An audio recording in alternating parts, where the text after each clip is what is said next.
అరిసేవాడు అరుస్తాడు, వాగేవాడు వాగుతాడు, తన్నాలనుకున్నవాడు తన్నడానికి రెడీ అవుతాడు, ఏదో ఒకటి చేయాలనుకుంటాడు. వాడు ఏదో విధంగా నిన్ను నీ వ్యక్తిత్వాన్ని దిగజార్చడానికి చూస్తాడు. గుర్తుపెట్టుకో, అట్టి వారిని కనీసం స్పందన కూడా ఇవ్వకంతే.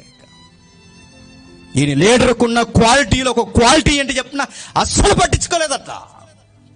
ఎవడైనా వాగుతున్నప్పుడు నేను మళ్ళీ చెప్తున్నాను, వాడికి సమాధానం చెప్పాలని చూడకండి.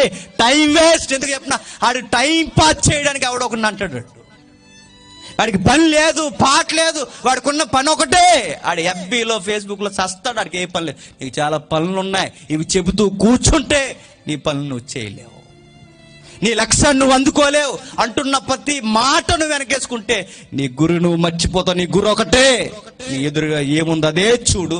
ఎవడు అంటున్న మాటలు ఎప్పుడు పట్టించుకోకు. సౌలుకున్న గొప్ప గుణం